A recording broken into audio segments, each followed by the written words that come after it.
You already know this story. You learned it in school, probably without noticing you'd learned anything at all. Once, before money, people bartered. A man with a cow needs shoes. He finds a cobbler. The cobbler doesn't want a cow, so the man walks the market, cow in tow, hunting for someone who makes shoes, wants beef, and wants it today, at a price both of them can stomach. Say 1 cow for 40 pairs of sandals. Economists have a name for the thing that almost never happens. They call it the double coincidence of wants. 2 people each holding exactly what the other one wants, at the same moment. The Victorian economist William Stanley Jevons gave it that name in 1875, and it's a genuine problem. Barter is clumsy. So the story goes, clever humans invented a fix. One thing everyone would take. The cow problem, solved. It's a lovely story. Aristotle sketched a version of it. Adam Smith made it the centerpiece of The Wealth of Nations in 1776, with a butcher, a brewer, and a baker who couldn't quite line up their needs. It has opened chapter 1 of nearly every economics textbook printed since. There's just one difficulty with it. Nobody has ever found it. In more than a century of looking, no anthropologist has ever documented a society that ran on straight barter and then upgraded to money. Not a rare one. Not a disputed one. None. In 1985, the Cambridge anthropologist Caroline Humphrey wrote the line that still stings the profession. No example of a barter economy, pure and simple, has ever been described, she wrote, let alone the emergence from it of money. All the fieldwork, she said, points the other way. So if the barter age is a myth, where did money actually come from? The answer got written down more than 5,000 years ago, in wet clay, by people keeping track of barley. And it flips the textbook on its back. Here it is, flat and unhedged. Money did not start as a thing you could bite or bury. It started as a record, a running account of who owed what to whom. Credit came first. The coin, the shiny disc we treat as the purest form of the stuff, shows up thousands of years late, and lands on top of an accounting system that was already ancient when the coin arrived. The barter tale isn't slightly simplified. It's inverted. What follows is the evidence, and the handful of people who spent their careers getting ignored for pointing it out. Start with why the barter version is so hard to shake. It's elegant. It makes money feel like a law of nature, something markets grew on their own, the way a path wears into a field. In that version, money is just a very convenient commodity, gold or silver picked out by the crowd because it doesn't rot and it splits nicely. The state shows up afterward, stamping its face on metal that was already money. Politics is a latecomer. The market did it all. If that's the true story, a great deal follows from it. It means money is naturally apolitical. It means backing a currency with metal is the honest baseline, and anything else is a modern trick played on savers. It means a central bank creating money out of thin air is a kind of counterfeiting against the real, hard, dug-from-the-ground thing. Whole arguments about gold, about inflation, about who should be allowed to control the money supply quietly rest on the assumption that barter came first and metal was money's natural home. Get the origin wrong, and you inherit a whole set of instincts about what money really is. The origin story is load-bearing, now the trouble. Define barter properly. A direct swap of goods, no money in sight, between people who don't otherwise have a standing relationship. Economists predicted that essentially every society without coins would run this way. Anthropologists went and checked. On 6 continents, across a century of fieldwork, they found close to none. What they found instead was credit. Neighbors ran tabs. Villages kept obligations in their heads. You helped me roof my house, so I owe you a hand at harvest, and everyone remembers the score. Gifts created debts that came due later, in their own time and their own way. People who lived side by side didn't haggle cow for sandals every afternoon. They trusted, tracked, and settled up over months and years. The economy was a web of IOUs, held together by memory and reputation, with no coins passing at all. Barter did happen. It just showed up in the wrong place for the theory. It happened between strangers or enemies or trading partners from far-off worlds who'd likely never meet again. The one situation where nobody wants to extend anybody credit, and it surged after money broke down. In prisoner of war camps, men priced everything in cigarettes. In the wreckage of the Soviet collapse, factories swapped truckloads of tires for truckloads of food. In the centuries after Rome's coins drained out of Western Europe, people fell back on trading in kind. As the anthropologist David Graeber put it, barter mostly happens between people who are perfectly familiar with money, but for the moment don't have any of it. It's money's hangover, not its childhood. Sit with how strange this is. For roughly 200 years, A whole field built its origin story around an event that left no trace anywhere on Earth. The barter economy is the phantom limb of economics. Everyone can feel it, no one can find it. And it isn't merely that the evidence for barter is thin, the evidence we do have points the opposite direction, hard. The oldest economic records on the planet are not receipts for swaps, they're debts, loans. Balances carried forward, interest reckoned, deadlines set. When human beings first learned to press marks into clay, one of the very first things they chose to record was who owed them, how much, and by when. David Graeber laid this out in 2011 in a book whose title doubles as the whole argument, Debt, the First 5,000 Years. He wasn't the first to say it, and that's part of the story too. He was reviving a line of thinkers who'd been waving at this for a century and getting talked over. Their shared point was simple and awkward. The textbook has cause and effect reversed. Money didn't grow up out of barter to make trade run smoother. Money as a measure, a unit, a way of scoring debts, came first, and barter is the thing you're forced back to when the money disappears. Look at what actually filled the gap where barter was supposed to be, and you keep finding schedules of debt. Early law codes across Europe didn't set market prices. They set the price of harm. If you killed a man, his family could avenge him, or you could pay them a fixed sum called wergild, literally the man price, and the feud was closed. The codes go into unnerving detail. The laws of Ethelbert of Kent, written around the year 600 and among the oldest English documents we have, tag a precise payment to each injury, so much for a front tooth, less for a back one, a set figure for an ear, another for a thumb, another for the nail on it. These aren't prices in a shop. They're a tariff of obligations, a way of measuring exactly what one person owes another, denominated in money units, in societies that had barely any coins and no marketplace worth the name. Money here isn't for buying, it's for settling debts, including the debt of blood. You can accept the reversal, or you can resist it. What you can't do, honestly, is keep teaching the cow and cobbler as if it were documented history rather than a thought experiment. Because the moment you go looking for money's real birth certificate, it isn't in a marketplace at all. It's in a temple, in the baked mud of southern Iraq, filed under accounts payable. Go back more than 5,000 years to Sumer, the cities of Uruk and Ur in what's now southern Iraq. This is where writing begins. And here's the part that keeps getting skipped. The first writing is not poetry, not prayer, not a king boasting about a battle. The earliest tablets are accounts, inventories, ration lists. So many measures of barley, so many jars of beer, so many head of sheep, owed to this person, delivered by that one, due on a certain day. Human beings invented writing, in large part to keep the books straight. The epics and the hymns came later. The spreadsheets came first. One influential theory, from the archaeologist Denise Schmont-Besserat, traces the whole thing back another step, to little clay tokens. A cone stood for a measure of grain, a disc for a head of livestock. To record a debt, you sealed the right tokens inside a hollow clay ball, a kind of tamper-proof envelope.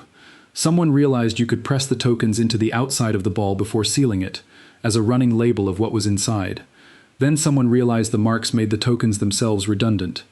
Keep the marks, drop the tokens, and you've stumbled into writing, invented, if she's right, as a byproduct of bookkeeping. Out of this world comes the unit that still haunts the word money, the shekel. A shekel began as a weight, roughly 180 grains of barley, or about 8 grams of silver. It measured value the way a meter measures distance. The Sumerians even split their vocabulary by what you settled in. To weigh meant paying in silver. To measure meant paying in grain. Here's the quiet bombshell buried in that. The silver was a yardstick you very often never picked up. Prices, wages, rents, and fines could all be reckoned in silver shekels, while the actual silver sat in a temple vault, or simply didn't exist at your end of the bargain. A worker's monthly ration could be priced in silver and paid in barley and oil. The temple set the standard, and the whole city kept its accounts against it.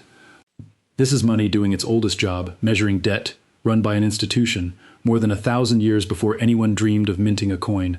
These fossils are still lodged in our own money, if you go looking. The English pound was once a literal pound weight of sterling silver. The Latin word for money, pecunia, comes from pecus, meaning cattle, a leftover from a time when your herd was your wealth. Every time you check your bank balance, you're speaking a language older than the mint. Around 1750 BCE, in Babylon, a king named Hammurabi had his laws carved into a slab of black stone taller than a man. We know it as the Code of Hammurabi. Most people remember one line, an eye for an eye. Almost no one remembers that the same code reads, in long stretches, like a modern financial regulator's rulebook. It fixes interest rates by statute, 20% on a loan of silver, a third on a loan of grain. Those rates weren't even Hammurabi's invention.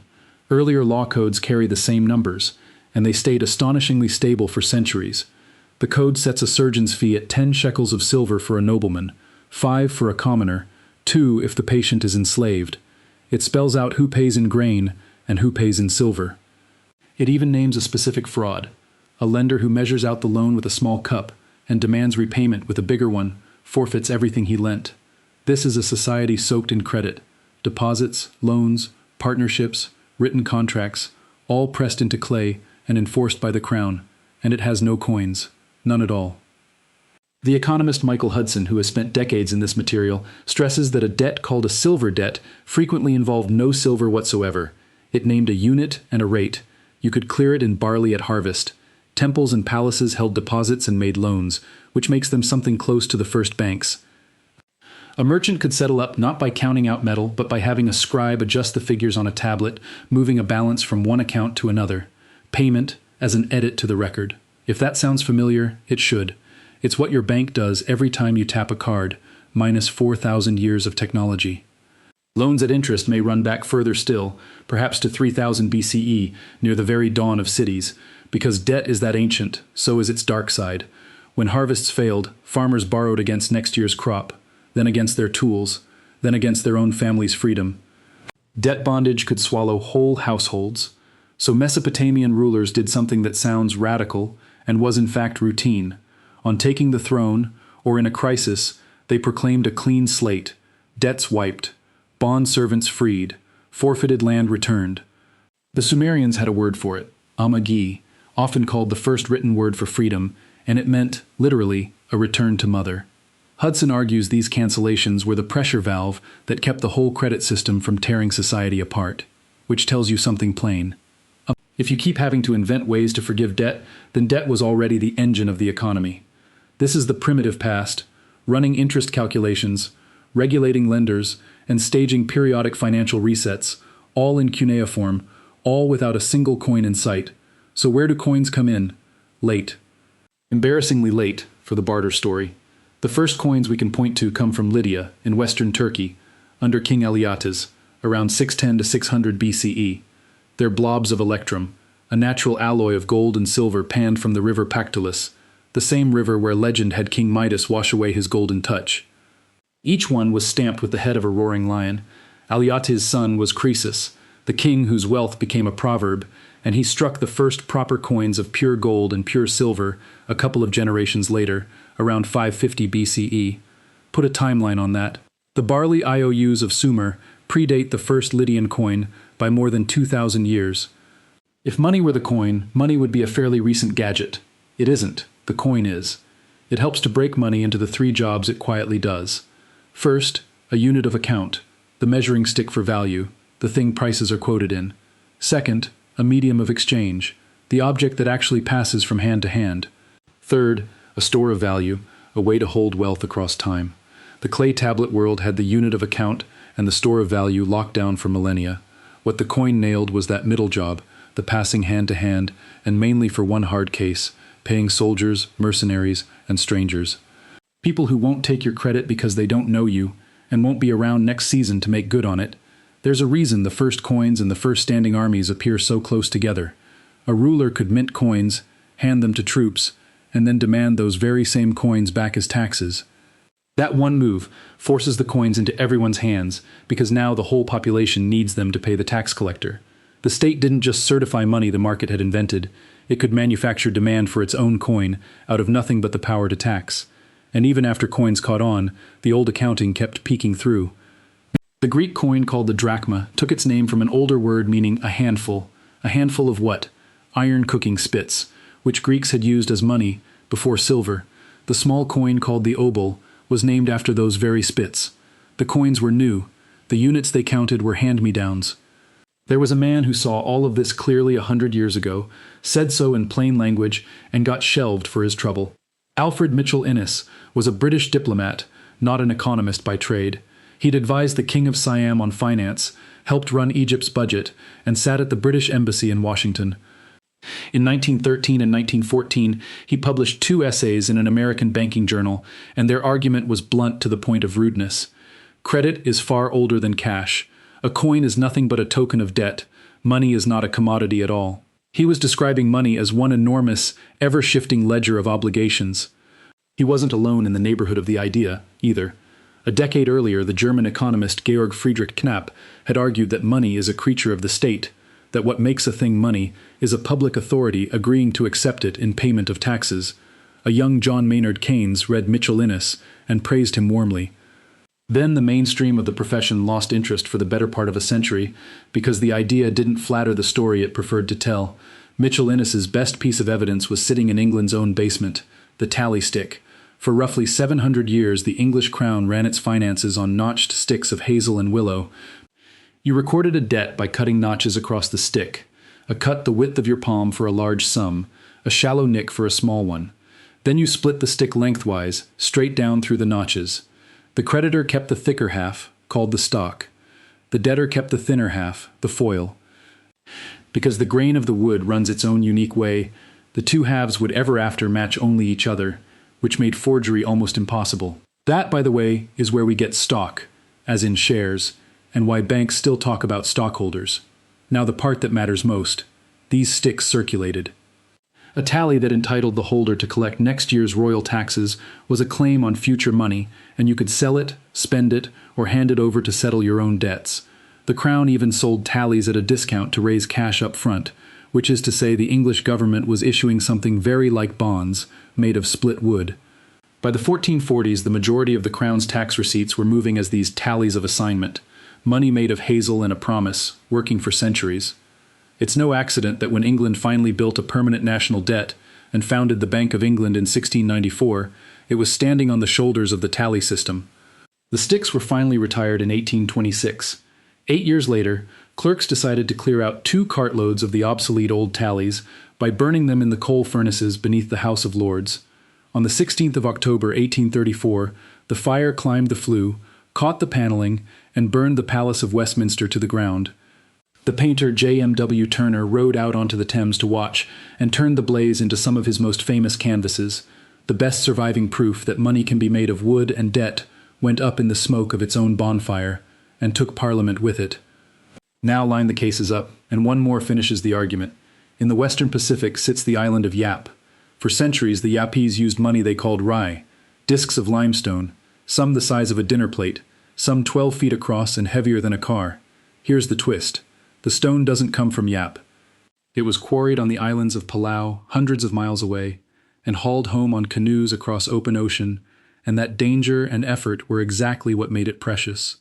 The biggest discs were far too heavy to move, so once a stone was set down beside a village path, it mostly stayed there for good.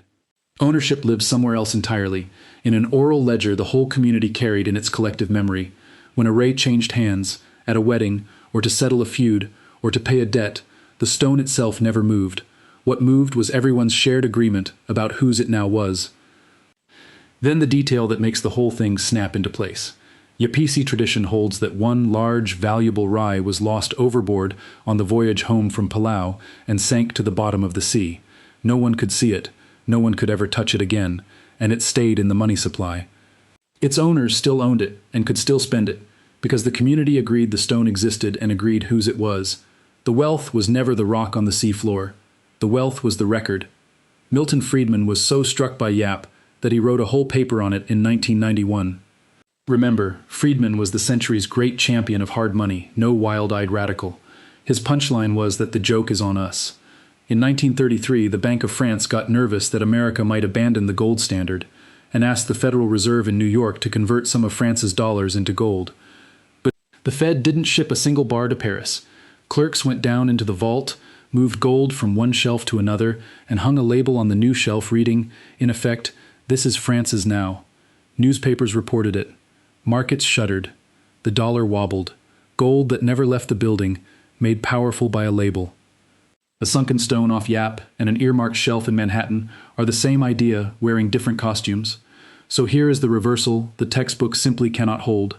The money was never the coin, the stone, or the metal itself, but the ledger standing behind it, the shared, remembered, enforceable record of who owes what to whom. The object is only ever the receipt. Every kind of money, chased down to the bottom, is an IOU. The barley on the tablet, the notch on the stick, the earmark on the shelf, the number in your banking app tonight, all the same machine wearing a new shell. If this were only ancient history, you could file it away as a curiosity. It isn't. Modern money makes the point louder than any clay tablet ever could. Consider how old paper money really is. Nearly 1,000 years ago, in the Sichuan region of Song Dynasty China, merchants got sick of hauling strings of heavy iron coins, so they left the coins on deposit and traded the paper receipts instead. The receipts were easier to carry than the metal, so people stopped bothering with the metal. Around 1023, the government took the system over and issued the world's first official paper money, the jiaozi. It was a note backed by a promise, circulating as cash. Europe wouldn't try the same thing for another 600 years. The Chinese had already learned the harder lesson too. Print too many promises against too little backing, and the notes lose their value. They'd invented inflation along with the banknote. Then, on the 15th of August 1971, President Nixon went on television and ended the dollar's convertibility into gold. From that evening on, the dollar was backed by no metal you could dig up and no promise to hand you any. It became pure fiat money, from the Latin for "let it be done," money that is money, because the issuing authority declares it so, and everyone goes along. There is no vault of gold underneath your bank balance. There is a promise, and a shared agreement to honor it. So where do dollars actually come from now? Mostly from banks, and not the way most people imagine. When a bank grants you a mortgage, it does not quietly reach into a drawer of other people's savings and lend that out. It types a number into your account and creates a brand new deposit on the spot, out of nothing. New money, born at the keystroke, as the matching side of a loan. The Bank of England said this in plain English in a 2014 paper that unsettled a lot of readers. The overwhelming majority of money in a modern economy is created by commercial banks when they make loans. And when you pay the loan back, that money is extinguished. It vanishes from the world. In most advanced economies, only a few % of all the money in circulation exists as physical notes and coins. The rest is numbers in accounts, conjured as debt and erased as debt every single day, weighed by no one and touched by no one, which brings us, of all places, back to Yap. When Bitcoin appeared in 2009, its beating heart was a public ledger, a shared record of who owns what, kept and verified by a scattered crowd of strangers instead of a temple, a king, or a bank, value detached from any physical object, secured by nothing but collective agreement about the record. The Yapese would have grasped the architecture in an afternoon. We spent 5,000 years, burned down a parliament, closed the gold window, and wrote a few million lines of code, only to circle back to a fortune that lives in the ledger and nowhere else. The stone at the bottom of the sea has a great-grandchild, and it runs on server farms. One warning, because a story you can't argue with isn't history, it's advertising. This is not fully settled, and the anthropologists don't win by default. Economists have pushed back, and some of the pushback is sharp and fair. Back in 1892, Carl Menger argued that money can emerge from ordinary exchange with nobody planning it, as one especially tradable good, silver perhaps, gradually becomes the thing everyone is willing to accept, precisely because everyone knows everyone else will accept it too.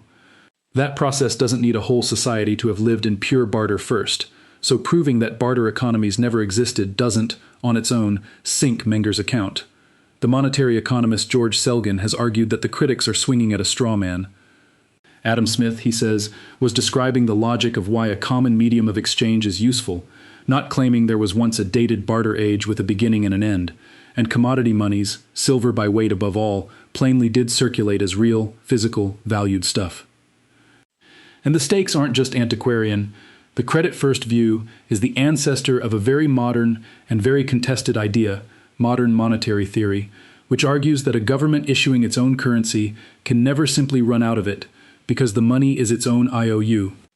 Critics answer that this ignores the brutal limit called inflation, the point where too many promises chase too few goods, the same wall the Song dynasty hit with its paper jiaozi 1,000 years ago. Where you come down on that fight shapes what you think a government can spend, what a deficit really is, and whether a currency is a commodity to be defended or a tool to be steered. This is not a museum quarrel, it's on the ballot. Notice what both camps actually agree on, once the shouting dies down. Credit is ancient. Coins are late.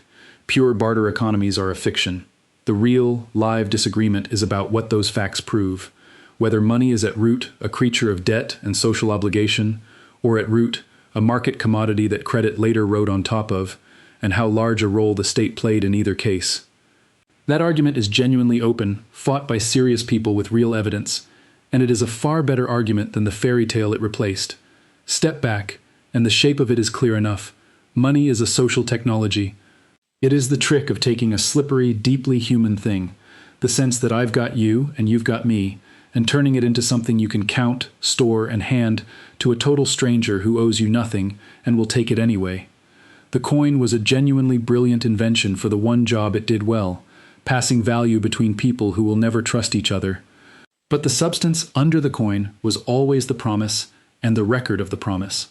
Which means money is not a rock the market happened to unearth. It's an agreement. And agreements can be rewritten, which is exactly what human beings have done, over and over, without most of us ever noticing the seams. Barley on a tablet, a notch on a willow stick, a note printed in Sichuan, a stone at the bottom of the ocean, an earmarked shelf of gold, a row in a bank's database, a block in a chain, the same underlying machine, 5,000 years of changing casings. Seeing that doesn't make money feel less real. It makes it legible. You stop asking the shallow question, what is this worth in gold? And start asking the sharp one, whose promise is this, and what happens if they break it? That second question is the one that actually runs your life, your mortgage, your currency, your country's debt. The textbook flattens all of it into a fable about a man who couldn't sell his cow, because the fable is tidy and the truth is a 5,000-year argument that hasn't stopped. The argument was always the interesting part. The fable just made it easy to stop asking.